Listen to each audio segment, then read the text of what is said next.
Rejection, 8 number rejection, 9 number rejection, 3 number का rejection और 10 number का रिजेक्शन। तो गाइज आप लोग ये रिजेक्शन का तो नाम आप लोगों में से 100 में से 90 लोगों का रिजेक्शन तो आता ही होगा। ये तो आपको पता ही है कि कितने सारे लोगों को रिजेक्शन मिलता है। लेकिन ये रिजेक्शन क्यों आता है, कैसे आता है, इसको इसको रिजेक्शन आने का रीज़न क्या है, इस रिजेक्शन आएगा तो आप क्या इसको अपील कर सकते हैं, आप क्या फिर से पॉलिश वीज़ा के लिए वर्क परमिट ले सकते हैं, कौन से एग्जाम्पल से आपका रिजेक्शन आता है, ये सब कुछ आज के इस वीडियो में हम लोग बात करेंगे। और कब आता है, ये क्या रीज़न है, ये सब कुछ आज हम लोग इस वीडियो में बात करेंगे। लेकिन मेरी आपसे एक रिक्वेस्ट है कि आप लोग फुल वीडियो वॉच नहीं करते हैं और बहुत से लोगों ने मुझे सब्सक्राइब नहीं किया है। तो मेरी रिक्वेस्ट है आपसे कि आप लोग सब्सक्राइब कर दीजिए चैनल को, और आप फुल वीडियो वॉच करेंगे तो आपको पूरा समझ में आएगा कि आपको रिजेक्शन क्यों मिलता है, कौन कौन से रीज़न से आपको रिजेक्शन मिलता है और कौन से रिजेक्शन से आप क्या ऐसा करेंगे कि आपको फिर से रिजेक्शन ना आए। तो सारा सोल्यूशन भी मैं आपको आज के इस वीडियो में बताने वाली हूँ। तो फुल वीडियो वॉच कीजिएगा और इससे आपको बहुत ज़्यादा हेल्प मिलेगी, जिससे आपका रिजेक्शन ना आए और फिर से आप वर्क परमिट जो है अप्लाई कर सकते हैं अगर आपका रिजेक्शन बार बार आता है तो हेलो दोस्तों, welcome back to my channel. कैसे हैं आप सब? आई होप आप सब अच्छे होंगे और अपना ख्याल रखिएगा। तो जैसा कि मैं बात कर रही हूँ 10 नंबर रिजेक्शन, कोई भी रिजेक्शन हो, रिजेक्शन तो आता ही है। लेकिन ये रिजेक्शन क्यों आता है, तो जैसा कि मैं हर वीडियो में आपको बताती हूँ कि आपका जो बैंक स्टेटमेंट है, ज़्यादातर लोगों का बैंक स्टेटमेंट की वजह से भी आता है रिजेक्शन, ज़्यादातर लोगों का कवर लेटर की वजह से भी रिजेक्शन आता है, और भी 2-3 रीज़न ऐसे हैं जिसकी वजह से रिजेक्शन आपका आता ही आता है। तो सबसे पहले बात करते हैं बैंक स्टेटमेंट के बारे में कि बैंक स्टेटमेंट से आखिर क्यों आपको रिजेक्शन आता है। तो जैसा कि मैं हर वीडियो में आपको बताती हूँ कि आपको चेकलिस्ट में दिया गया है कि आपको बैंक स्टेटमेंट जो है 3 मंथ्स का लगाना होता है, जिसमें कि कोई डिपॉजिट नहीं होना चाहिए। यहाँ ये जो चेकलिस्ट है इसने खुद मेंशन किया है कि कोई डिपॉजिट नहीं होना चाहिए। फिर भी बहुत से लोग क्या करते हैं, जब उनका इंटरव्यू का टाइम होता है या फिर एप्लीकेशन कर देते हैं और अपॉइंटमेंट से 15 से 20 दिन पहले क्या करते हैं, बहुत से लोग जा करके अपने अकाउंट में 3 से 4 लाख रुपया डिपॉजिट कर देते हैं, जबकि चेकलिस्ट में दिया गया है कि कोई डिपॉजिट नहीं होना चाहिए। फिर भी बहुत से लोग क्या करते हैं, ये दिखाने के लिए कि हमारे पास अर्निंग है, लेकिन आपको कुछ भी नहीं दिखाना है, क्योंकि जो चेकलिस्ट बता रहा है कि आपको डिपॉजिट करना ही नहीं है। तो आप लोग क्यों करते हैं ऐसा, क्यों आप लोग डिपॉजिट करते हैं? आपको तो दिखाना ही नहीं है कि आपके पास कितने पैसे हैं कितने नहीं है। अगर आपके पास कम पैसे हैं वो चलेगा, लेकिन आपको डिपॉजिट नहीं करना है। तो ये डिपॉजिट करके आप लोग क्या करते हैं, आप लोग एम्बेसडर के मन में एक डाउट क्रिएट कर देते हैं कि इसने क्या किया है, फ्रॉड किया है, जबकि उसमें साफ साफ मेंशन है कि 3 मंथ्स का आपको बैंक स्टेटमेंट लगाना है, कोई डिपॉजिट नहीं होना चाहिए उसमें। तो आपका भी सोचना कहीं हद तक सही है कि आप लोग सोचते होंगे कि अरे यार इसमें पैसे कम हैं तो थोड़ा सा डिपॉजिट कर देते हैं तो शायद मेरा वीज़ा मिल जाए। तो ऐसा नहीं है कि आप डिपॉजिट कर देंगे तो आपको वीज़ा मिल जाएगा, ऐसा कुछ नहीं है। जो उनका रूल है वो रूल है, आपको रूल के अकॉर्डिंग ही आपको काम करना है, उससे आगे कोई भी काम आपको नहीं करना है। तो अगर आपको डिपॉजिट करना है तो आप जैसे मान लीजिए कि आप जिस कंपनी में काम कर रहे हैं, आपको वहाँ से जो सैलरी, मान लीजिए आपको 15,000 सैलरी मिल रही है, तो वो 15,000 का जो ट्रांजैक्शन आपकी कंपनी से आपके अकाउंट में हुआ वो 3 महीने का आपका दिख जाता है, वो तो वैसे भी शो हो जाता है।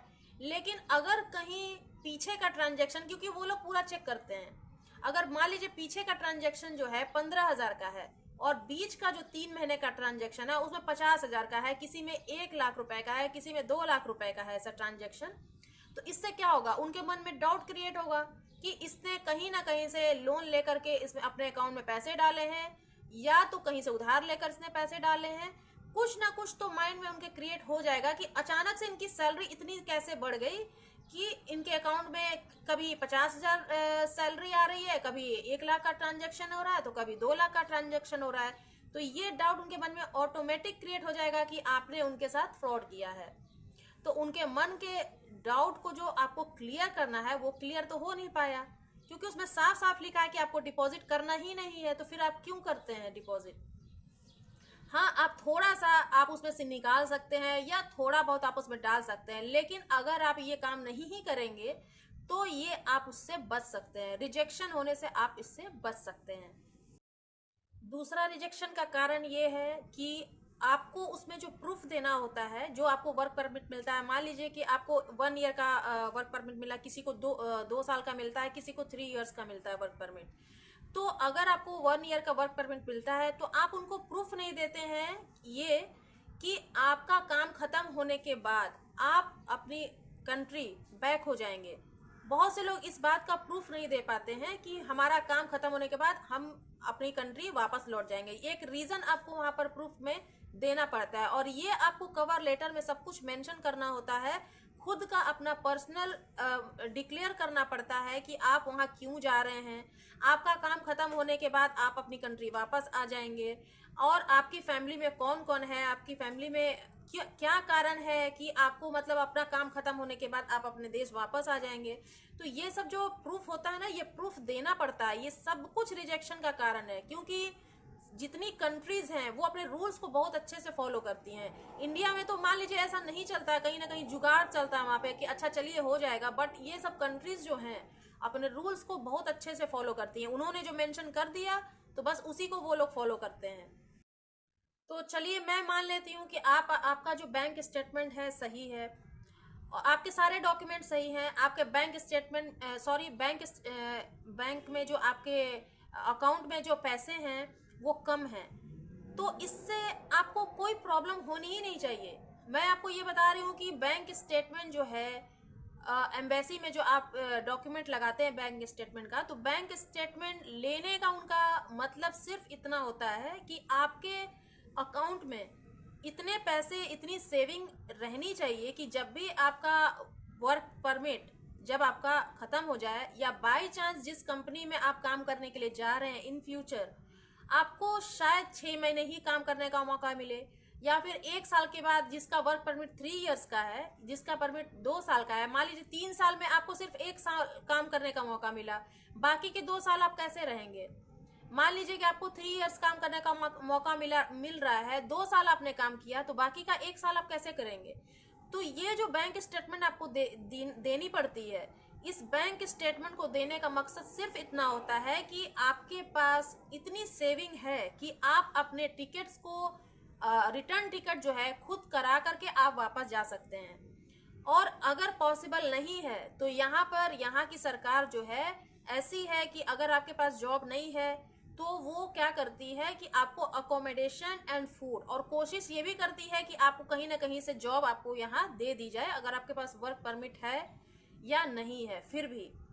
तो यहाँ की गवर्नमेंट ये काम करती है कि अगर मान लीजिए आपको अकोमोडेशन और फूड प्रोवाइड भी करती है यहाँ की गवर्नमेंट, तो आपको रिटर्न टिकट तो खुद लेकर के जाना होगा। तो इस वजह से आपको बैंक स्टेटमेंट देखा जाता है। तो बैंक स्टेटमेंट में ये बहुत बड़ी अफवाह फैली हुई है कि आपके अकाउंट में 5 से 6 लाख रुपए होने चाहिए। ऐसा कुछ भी नहीं है। आपका अकाउंट में मिनिमम 2 लाख रुपए भी है तो भी आपका काम हो जाएगा। ऐसा नहीं है कि 5 से 6 लाख रुपए अगर आपके पास हैं तभी आपको वीजा मिलेगा, नहीं तो वीजा नहीं मिलेगा। तो ये मन से अपने आप निकाल दीजिए कि इनको बैंक स्टेटमेंट हमें क्यों देना है। ओनली 3 मंथ्स का डिपॉजिट ही आपको दिखाना है। अगर आपके पास 2 लाख रुपए से कम है तब भी चलेगा। ऐसा नहीं है कि आपको वीजा नहीं मिलेगा। आपको सिर्फ जेन्युइन रहना है और इनके सामने अपने आप को प्रूफ करना। अगर आप झूठ बोलेंगे तो ऐसे ये लोग पकड़ लेंगे, क्योंकि यहाँ के लोग झूठ बिल्कुल नहीं बोलते हैं कुछ भी। मतलब समझ लीजिए कि इंडिया का जस्ट अपोजिट है ये सब जो कंट्रीज है ना। इंडिया में क्या होता है, बहुत से लोग झूठ बोल देते हैं, जुगाड़ बनाते हैं, कहीं ना कहीं से मतलब करके फ्रॉड वगैरह करके अपना काम करवा लेते हैं। यहाँ पर ऐसा कुछ भी नहीं चलता है। जो है आप सामने फेस टू फेस क्लियर है यहाँ पर सब कुछ। तो इसीलिए मैं कह रही हूँ कि आपको अपना जो बैंक स्टेटमेंट है, मैंने कितनी सारी वीडियो में बताया कि आप अपना बैंक स्टेटमेंट जो है पहले से ही प्रिपेयर करके रखिए। अगर आप जानते हैं कि मुझे वीज़ा के लिए अप्लाई करना है, आपका एप्लीकेशन का अपॉइंटमेंट का डेट आने वाला है, आपको इंटरव्यू का टाइम आने वाला है, तो आपको बहुत पहले से आपको अपना बैंक का जो स्टेटमेंट है प्रिपेयर करके पहले से ही रखना है, ताकि आपको उसमें से कोई भी फालतू डिपॉजिट करना ही नहीं है। आपको प्रॉपर अपना डिपॉजिट 3 मंथ्स का दिखाना है। क्योंकि चेकलिस्ट में साफ साफ मेंशन किया गया है कि नो डिपॉजिट। तो अभी भी आपको, मुझे उम्मीद है कि ये बात समझ में आ गई होगी कि रिफ्यूजल का, रिजेक्शन का कारण क्या है।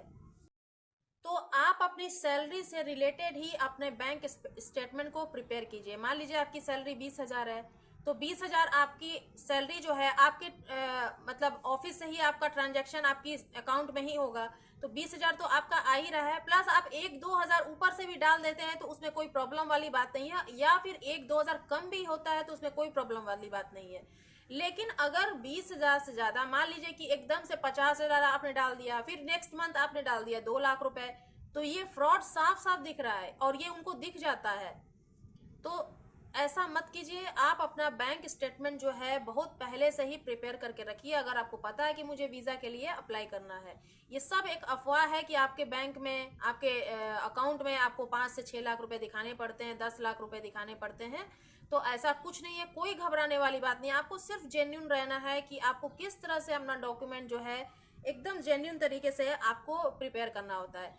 तो अब ये बात आती है कि देखिए, नॉर्मल वीज़ा जो होता है, वर्क वीज़ा, वो 3 इयर्स का होता है, लॉन्ग टर्म वीज़ा होता है, और जो बिजनेस वीज़ा होता है और टूरिस्ट वीज़ा होता है compare to long term visa, तो उसमें लॉन्ग टर्म वीज़ा में आपको जो होता है बैंक स्टेटमेंट, वो आपको थोड़ा सा स्ट्रॉन्ग दिखाना पड़ता है, क्योंकि ये जो टूरिस्ट वीज़ा होता है ये 3 मंथ्स का होता है, और ये जो बिजनेस वीज़ा होता है ये भी 15 डेज या 1 मंथ का होता है ज़्यादा से ज़्यादा।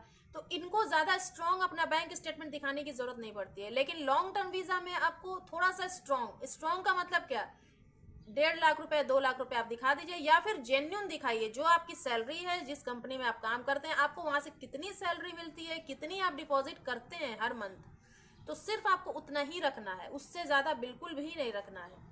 तो ये उनको दिख न जाए जिससे आपको रिजेक्शन मिले, तो आपको ये काम करना ही नहीं है। ये तो सिर्फ सिंपल सी बात है कि आपको 3 मंथ्स का डिपॉजिट खाली सिर्फ दिखाना होता है, 3 मंथ्स का कितना ट्रांजेक्शन आपकी कंपनी ने आपको कितना पे किया है, सिर्फ आपको इतना दिखाना है। इसमें कोई बड़ी चीज़ नहीं है जो आप लोगों को रिजेक्शन इतना आ रहा है।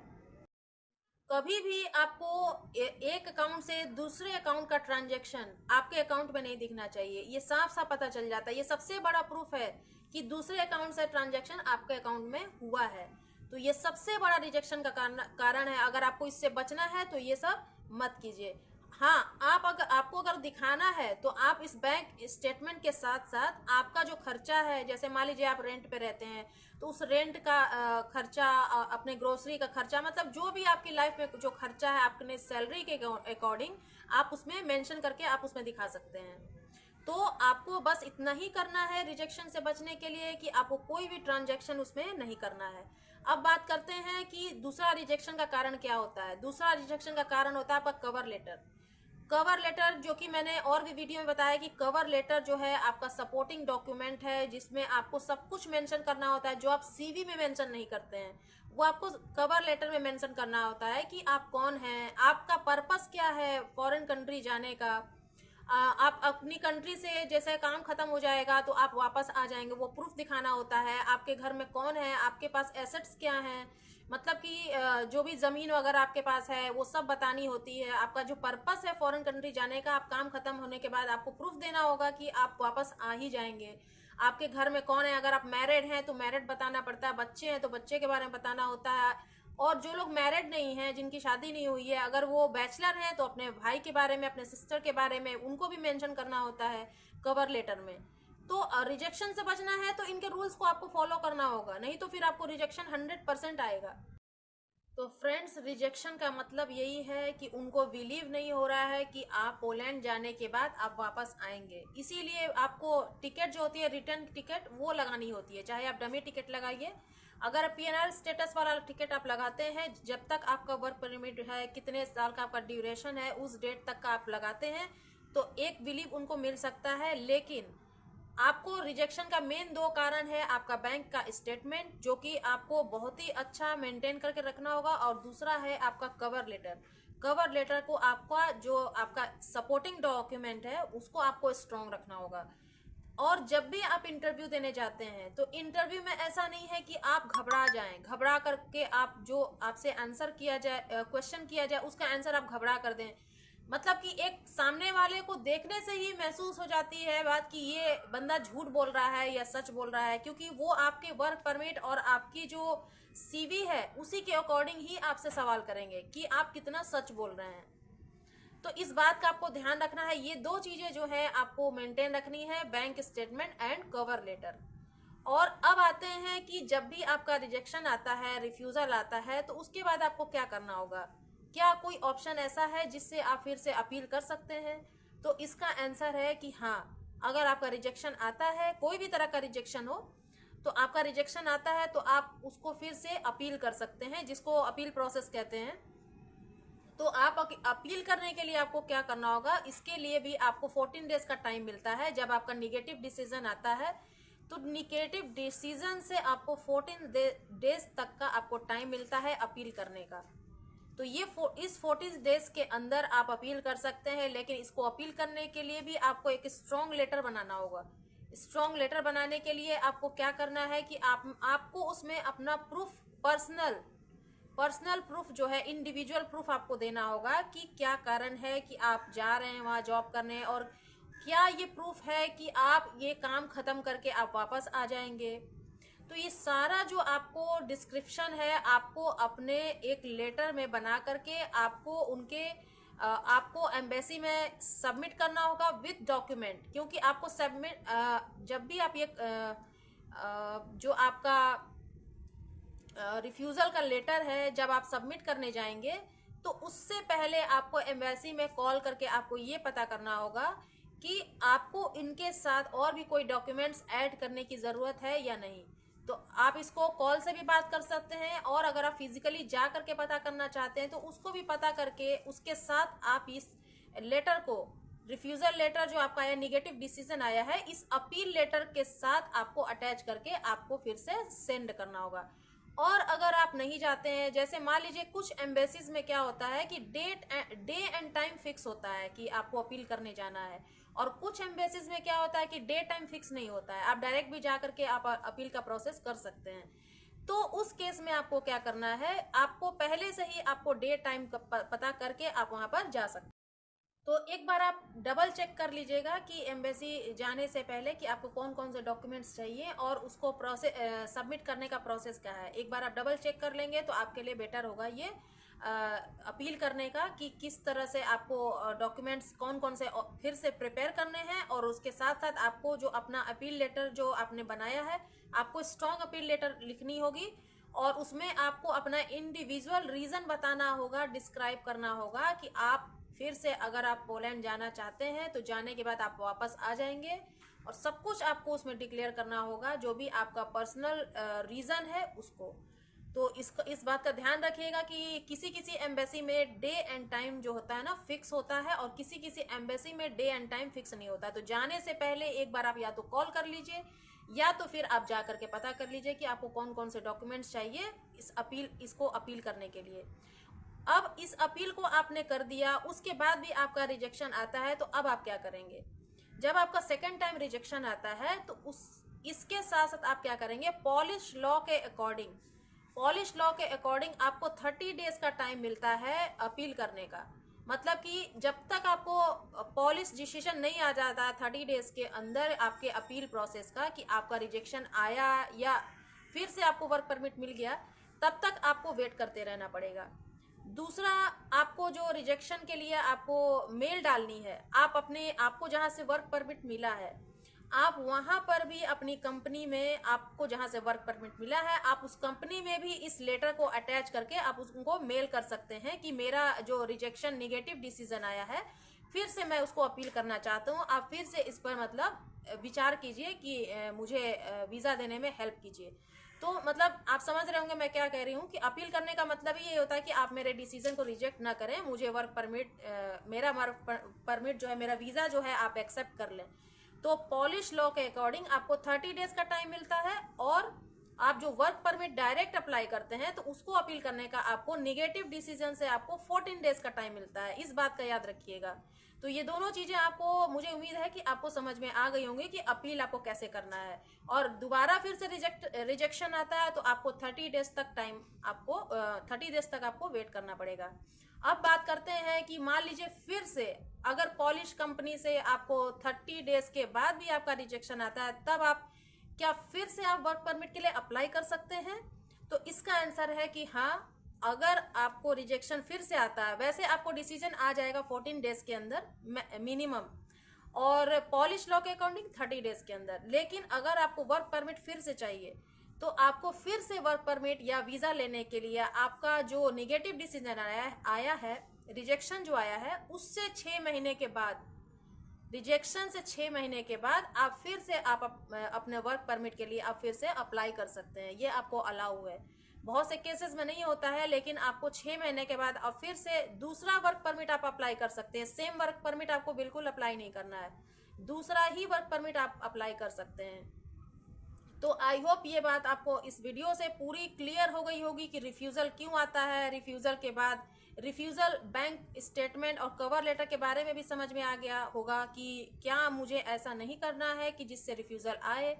नेक्स्ट जो है, रिफ्यूज़ल के बाद जो आपको अपील का प्रोसेस है, अपील का प्रोसेस भी मैंने बताया कि आपको किस तरह से अपना एक स्ट्रॉन्ग अपील लेटर रेडी करना है और उसको एम्बेसी में जाके सबमिट करना है, या उसके साथ और भी जो डॉक्यूमेंट चाहिए आप उसको कॉल से आप पता कर लें कि आप और भी कौन कौन से उसमें डॉक्यूमेंट्स जो हैं अटैच करके आप उसको अपील कर सकते हैं। तो ये सब चीज़ें आपको समझ में आ गई होंगी। और अपील के बाद फिर भी रिजेक्शन आता है तो फिर से क्या आप वर्क परमिट ले सकते हैं। ये सब कुछ आपको इस वीडियो से क्लियर हो गया होगा। और वीडियो जो है ये आज मुझे उम्मीद है कि आप लोगों को बहुत ही अच्छी और इन्फॉर्मेटिव लगी होगी और हेल्पफुल लगी होगी। तो प्लीज़ आप लोगों में से जिसने भी मुझे सब्सक्राइब नहीं किया है, मुझे नोटिफिकेशन आ जाता है कि किसने किसने मुझे सब्सक्राइब किया है। तो मैं आप लोगों से उम्मीद करती हूँ और रिक्वेस्ट करती हूँ कि इस चैनल को सब्सक्राइब कीजिए। ये चैनल आप ही लोगों से चल रहा है, क्योंकि जब आप मेरा चैनल नहीं देखेंगे तो मेरा वीडियो बनाने का कोई मतलब ही नहीं बनता है। और अगर आप मेरे वीडियो देखते हैं, कमेंट करते हैं, तो मुझे मोटिवेशन मिलता है। तो मेरी रिक्वेस्ट आपसे यही है कि आप लोग मेरे चैनल को सब्सक्राइब करें, लाइक करें, कमेंट भी करें और फुल वॉच कीजिए। और अगर आपको कोई भी क्वेश्चन आपको मुझसे करना है, मतलब किसी और टॉपिक पे करना है, कुछ भी जानना है, तो मुझे कमेंट्स कीजिए। धीरे धीरे वीडियो आती रहेंगी। अब देखिए, इतना तो टाइम नहीं मिल पाता है बनाने का वीडियो, लेकिन एक वीडियो बनाने के लिए कम से कम 3 से 4 दिन का समय लग जाता है, क्योंकि जो भी इंफॉर्मेशन मुझे आपको देनी है वो अपडेट रहना चाहिए। फेक इंफॉर्मेशन देने से आपको कोई भी फ़ायदा नहीं होगा, साथ ही साथ मेरा भी कुछ फ़ायदा नहीं होगा।